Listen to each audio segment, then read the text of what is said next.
Salut sportif, c'est Goulven Tristan, je te souhaite la bienvenue sur ma chaîne YouTube Monsieur Performance. Si tu ne me connais pas encore, donc moi c'est Goulven Tristan, alias Monsieur Performance, vainqueur à 3 reprises de la Coupe du Monde d'Ultra Triathlon 2016, 2022 et 2023. Jingle.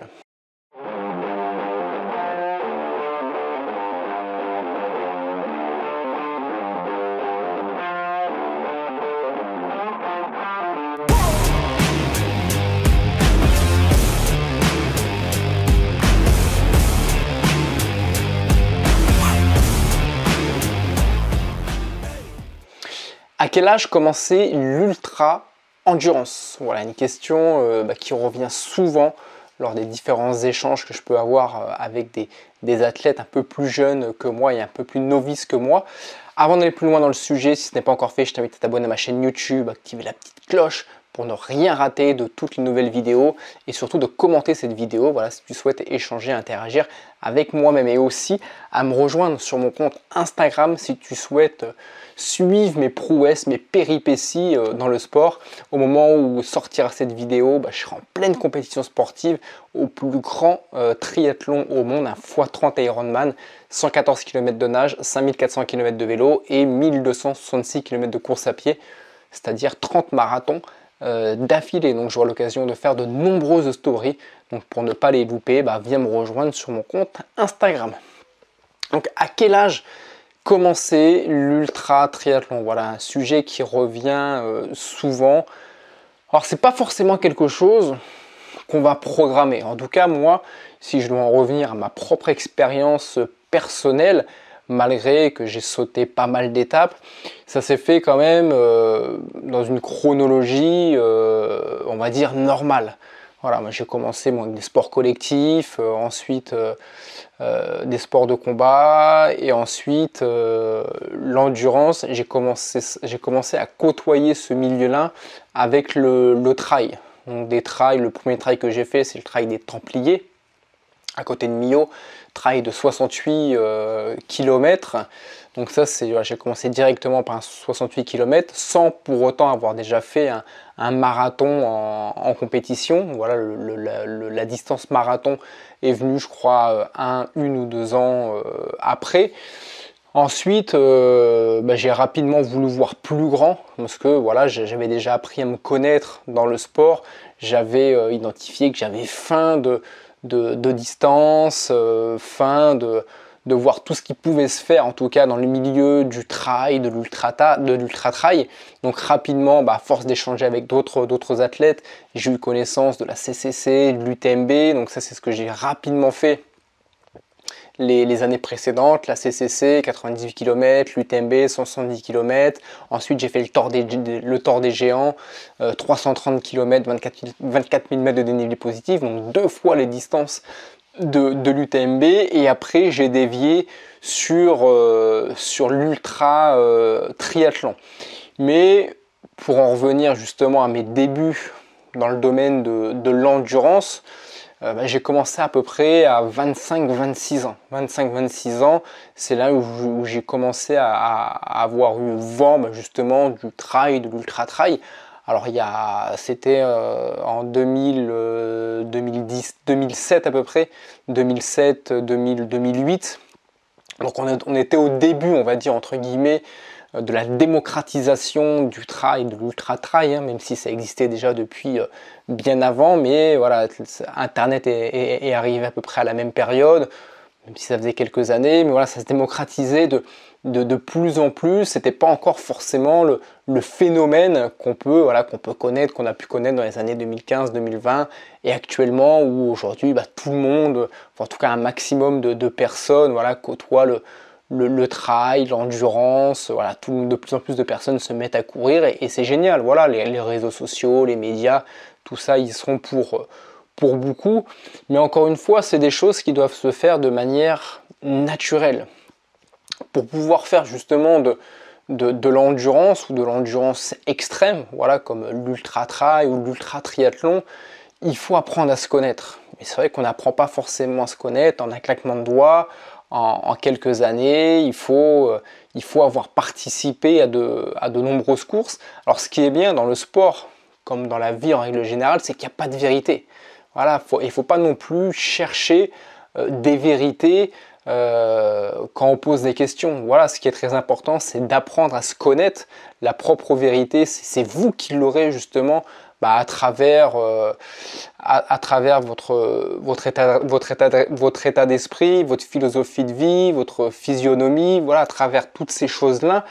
C'est vous qui détenez indirectement la vérité sur ce que vous êtes capable de faire ou de ne pas faire. Après, si on s'en réfère aux statistiques, qui sont quand même très importantes, c'est des chiffres qui restent très importants à mes yeux, parce que ça parle énormément, ça veut dire énormément de choses. L'ultra-endurance, la moyenne d'âge, que ce soit en trail ou en ultra-triathlon, encore en trail, elle a quand même beaucoup baissé justement depuis que le phénomène Kilian Jornet est venu un peu casser tous les codes en remportant à 19 ans l'UTMB, je crois que c'était en 2007 ou en 2008. Il est venu vraiment rajeunir cette discipline, mais ça reste une discipline où la moyenne d'âge est peut-être de 35-40 ans. En ultra triathlon, on sera plus sur du 45 ans. Donc voilà, quand on regarde les statistiques, c'est une moyenne d'âge qui est quand même relativement élevée. Alors un peu plus en ultra triathlon, parce que l'ultra triathlon sera toujours un sport qui sera beaucoup plus coûteux que l'ultra trail. Voilà, l'ultra trail, je ne vais pas dire que c'est abordable pour tout le monde, mais en tout cas c'est abordable pour de nombreux budgets. Voilà, aujourd'hui, on peut s'acheter un short, un t-shirt, un camelback, une paire de chaussures, des bâtons, pour pas grand chose. Voilà, il y a souvent des promotions dans les magasins.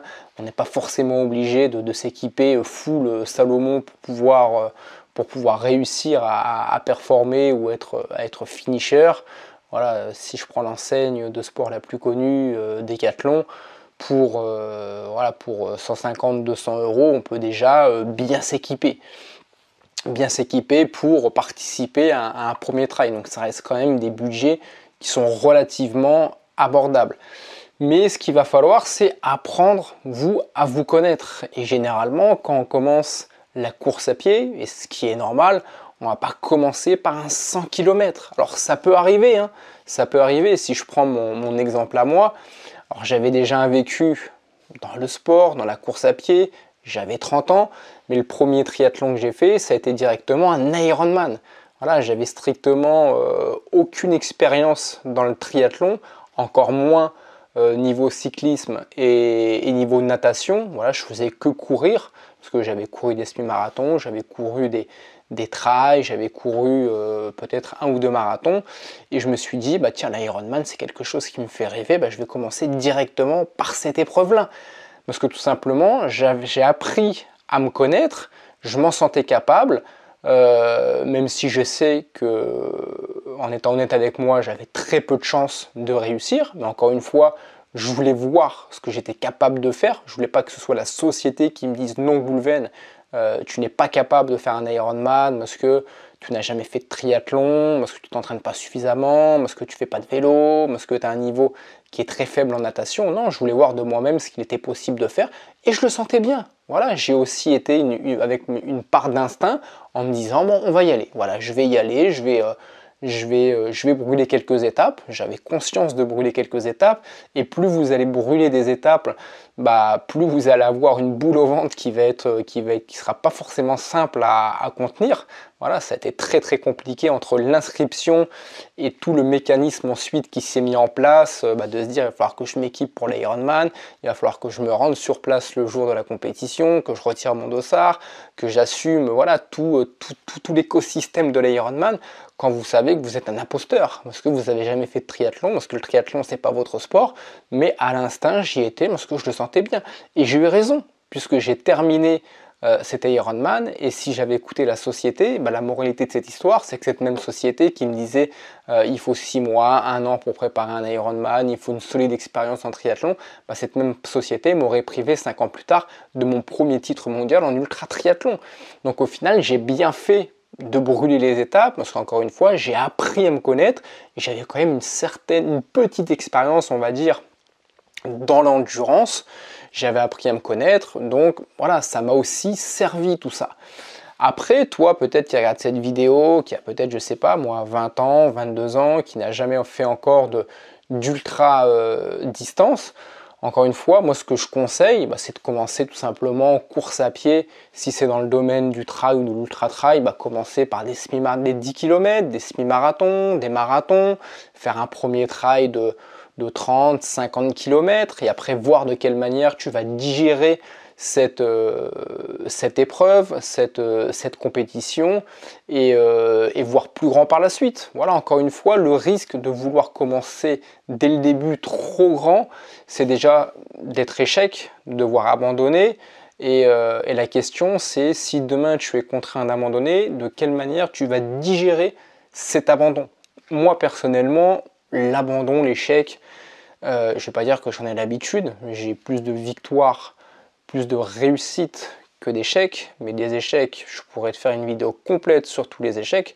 D'ailleurs, sur ma chaîne YouTube, dès que j'ai un échec, j'en parle, parce que j'ai aucun problème avec l'échec, j'ai aucun problème avec l'abandon, même si ça m'est très rarement arrivé. Mais c'est plus des échecs que j'ai eus, liés peut-être à des blessures ou à des barrières horaires que je n'avais pas su respecter. Moi, ça ne me pose pas de problème de ne pas terminer une course, même si encore une fois, ça m'arrive très rarement. Mais c'est pas ça qui me fait peur en fait. Voilà, demain, je dois mettre le clignotant à droite ou je dois arrêter pour X ou Y raison. Ça va pas me perturber pour la suite de mes objectifs. Mais encore une fois, c'est pas le cas pour tout le monde. Il y a des personnes, sur leur premier échec, c'est pas que le clignotant à droite qu'ils ont mis lors de cette course, c'est entre guillemets leur carrière sportive de côté. Alors quand je dis carrière sportive, c'est une carrière sportive amateur, c'est une carrière sportive. C'est pas une carrière sportive, c'est pas uniquement synonyme d'athlètes qui sont au championnat du monde ou aux Jeux Olympiques. 90% des athlètes font des carrières sportives au niveau amateur. Et ce serait dommage justement de mettre ta carrière sportive amateur de côté parce que tu n'as pas su digérer tel ou tel échec. Voilà, peut-être que tu en avais parlé sur les réseaux sociaux et tu n'as pas supporté justement le déferlement peut-être de haine ou de critique que tu as eu, parce que peut-être que tu as une sensibilité qui a fait que tu n'as pas su faire face à ça, ou peut-être tes amis, ou ta famille, ou peut-être propre à toi, tu avais honte de toi, ou honte de ceci, de cela, et tu as eu peur par la suite de te refrotter à cette même distance en te disant « Ouais, mais la dernière fois, je l'ai déjà fait, ça s'est mal terminé, j'ai pas forcément envie de recommencer. » Tu vois, moi je te cite un exemple qui n'a strictement rien à voir.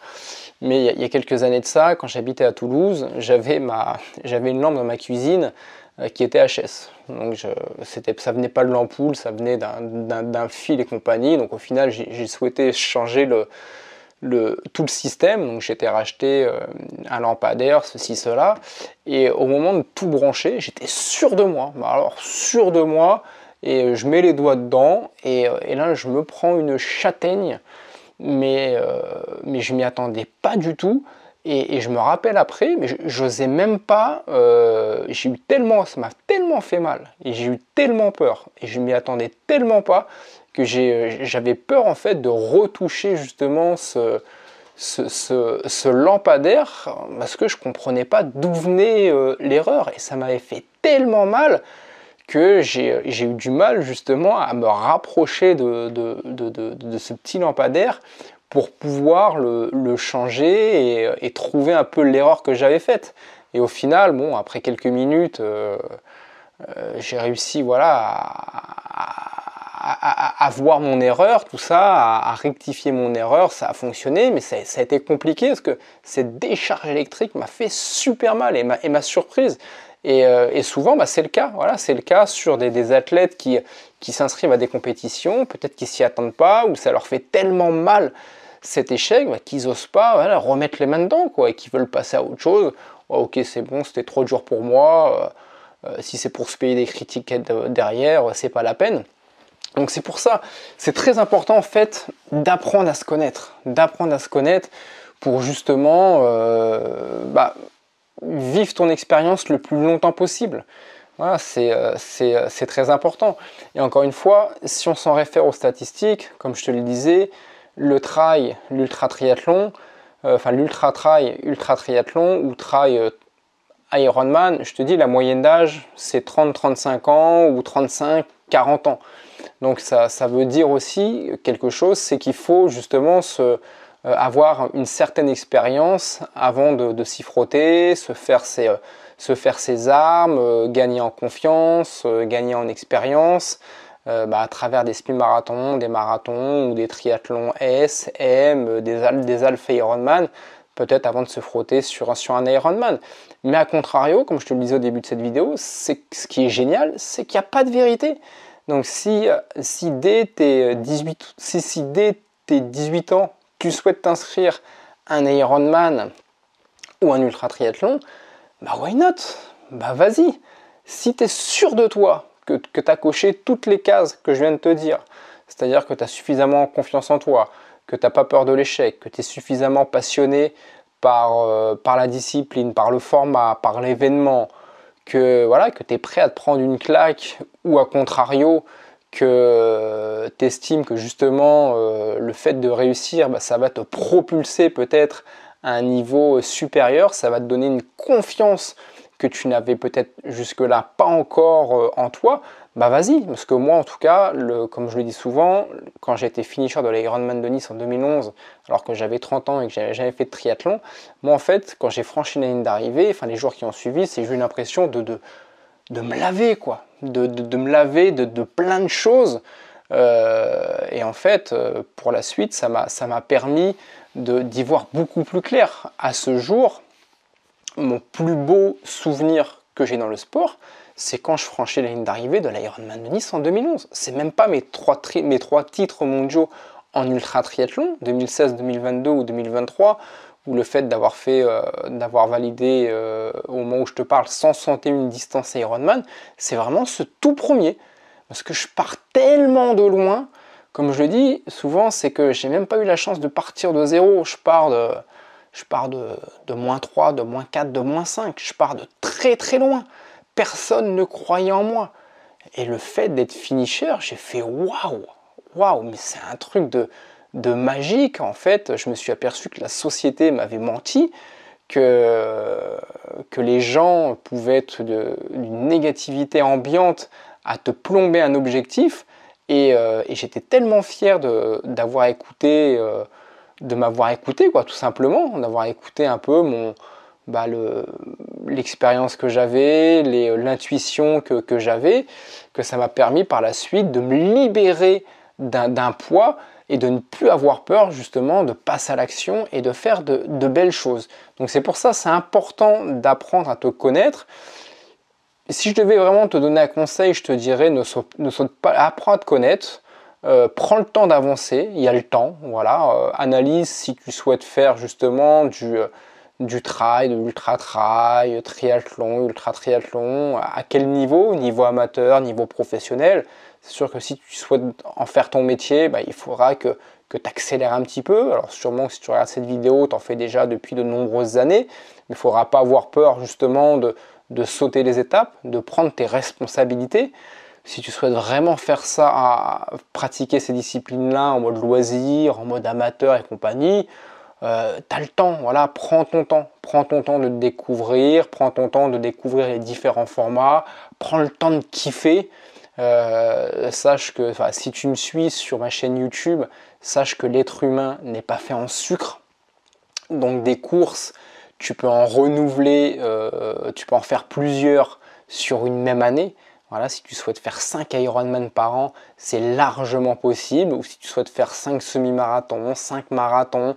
Donc sur une seule et même année, tu peux déjà valider énormément de choses. Voilà, si tu pars de zéro, que toi, ta passion, c'est la course à pied, sur une seule et même année, tu peux déjà faire un 5 km, ensuite un 10 km, ensuite un semi-marathon, ensuite un marathon. Et tu peux même te claquer un 100 km si tu le souhaites. Tout ça, ça se case largement sur une année. Tu trouveras suffisamment de dates sur des événements sportifs qui se passent en France. Après, à toi de voir, voilà, si familialement parlant, financièrement parlant, professionnellement parlant, c'est possible ou pas. Mais encore une fois, voilà, tu peux tout faire sur une même année pour te découvrir. Donc voilà, prends le temps de te découvrir. Et pareil pour le triathlon, hein. Sur une seule et même année, tu peux faire du S, du M, du Half et un Ironman. Tout ça, ça se fait sur une année ou sur 36-48 mois. Donc ça peut être ton apprentissage, que ce soit en course à pied, en triathlon ou dans n'importe quel autre sport. Voilà, ça peut se faire en 1 an ou en 2 ans. Tu peux déjà apprendre à te connaître, savoir ce qui va te plaire, pas te plaire, et ensuite te spécialiser dans le format qui te plaira le plus. Donc n'hésite pas à prendre ton temps, et si tu estimes vouloir sauter les étapes, comme moi je l'ai fait à de nombreuses reprises, c'est possible, mais par contre le delta risque est plus élevé. Voilà, il faut aussi en prendre conscience. N'hésite pas à commenter cette vidéo pour qu'on puisse continuer à débattre de ce que je viens de te dire, ou par rapport à toi, ton expérience que tu as fait, les réussites que tu as eues, peut-être des échecs à vouloir sauter des étapes, et avec plaisir, voilà, que je puisse échanger avec toi. Encore une fois, n'hésite pas à t'abonner à la chaîne YouTube, activer la petite cloche pour ne rien rater des vidéos YouTube, commenter la vidéo et à venir me rejoindre sur mon compte Instagram pour suivre toutes mes péripéties en ultra triathlon et dans d'autres disciplines sportives. Je te dis à très vite, à ton succès, bye bye.